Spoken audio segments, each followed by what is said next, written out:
Hello everyone, आप सभी का स्वागत है हमारे यूट्यूब चैनल बायोलॉजी विथ अंतीस पे। आज का जो चैप्टर्स है हमारा क्लास 11th, जिस चैप्टर का नाम है शरीर द्रव्य तथा परिसंचरण। शरीर द्रव्य तथा परिसंचरण यानी कि body fluids and circulation. Body fluids and circulation body fluids and circulation जिसका लेक्चर आज हमारा 7 होने वाला है।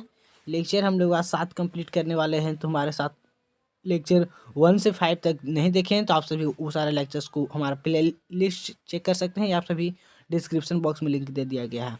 आज का जो हमारा टॉपिक होने वाला है वो है द्विपरिसंचरण यानी कि डबल सर्कुलेशन के बारे में कंप्लीट करने वाले हैं। तो चलिए देर न करते हुए स्टार्ट करते हैं। डबल सर्कुलेशन यानी द्विपरिसंचरण तंत्र के बारे में कंप्लीट करना। द्विसंचरण डबल सर्कुलेशन क्या कहता है एनसीईआरटी बोल रहा है रक्त अनिवार्य रूप से एक निर्धारित मार्ग से रक्त वाहिनियों, धमनियों और शिराओं में बहता है। रक्त किस चीज में बहता है? धमनी और शिराओं में बहता है। मूल रूप से प्रत्येक धमनी और शिरा में 3 परतें होती है। प्रत्येक जो धमनी और शिरा होती है उसमें 3 परत होती है।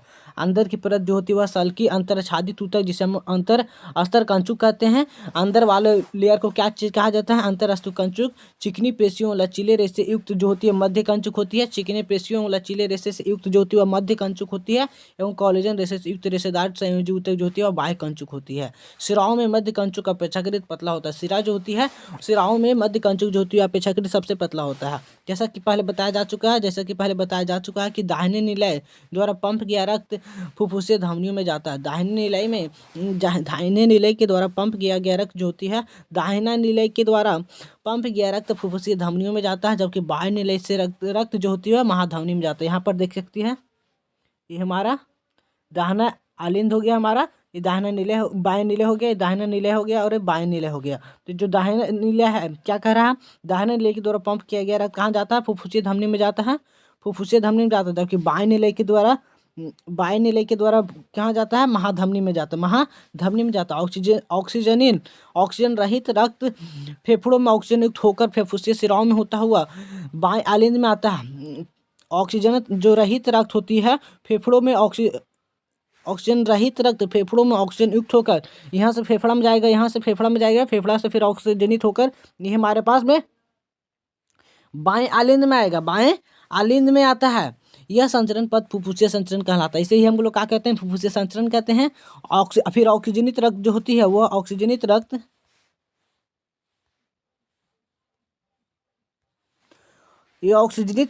महाधमनी से होता हुआ यहाँ पर देख सकते हैं right atrium, right ventricle, left arterial,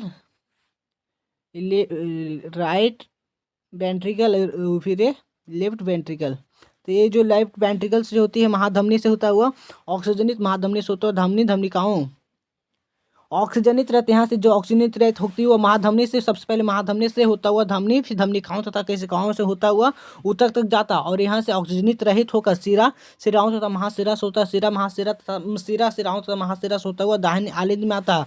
यहाँ फिर से दाहिने आलिंद में आएगा, दाहिने आलिंद में आता। यह एक क्रमबद्ध परिसंचरण। यह क्रमबद्ध परिसंचरण पोषक पदार्थ जिससे ऑक्सीजन तथा अन्य जरूरी पदार्थों को ऊतक तक पहुँचाता है तथा वहाँ से कार्बन डाइऑक्साइड तथा अन्य हानिकारक पदार्थों को बाहर निकालने के लिए ऊतक से दूर ले जाता है।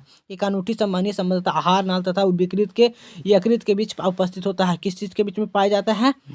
आहार नाल और फिर यकृत के बीच में पाया जाता है, जिसे हम लोग यकृत निवाहिका परिसंचरण तंत्र कहते हैं। जिसे यकृत निवाहिका परिसंचरण तंत्र यानी कि हिपैटिक पोर्टल सिस्टम कहते हैं। यकृत निवाहिका शिरा ये रक्त को इसके पहले की वह क्रमबद्ध परिसंचरण में आंत से यकृत तक पहुंचाती। आंत से कहाँ तक पहुंचाती? यकृत तक पहुंचाती। हमारे शरीर में एक विशेष खाद्य परिसंचरण जैसे कोरोनरी सिस्टम पाया जाता है, जो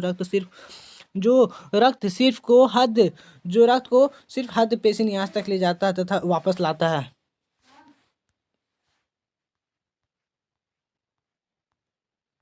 ये आप सभी चित्र देख सकते हैं, हमारे एनसीईआरटी में भी दिया हुआ है।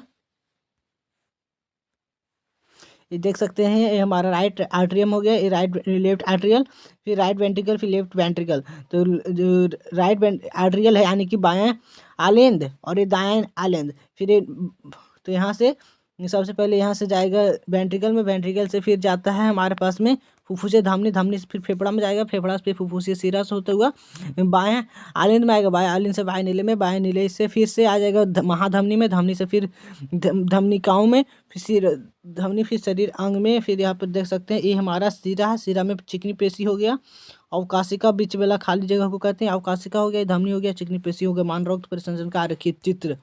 अगर आप सभी को वीडियो पसंद आएगा प्लीज़ वीडियो को लाइक कीजिएगा, चैनल पर चैनल को सब्सक्राइब कीजिएगा। फिर मिलेंगे अगली वीडियो में हृदय क्रिया का नियमन और परिसंचरण तंत्र की विकृतियाँ। अगला लेक्चर में हमारा ये चैप्टर्स कंप्लीट हो जाएगा, तो फिर मिलेंगे, तब तक के लिए जय हिंद, वंदे मातरम।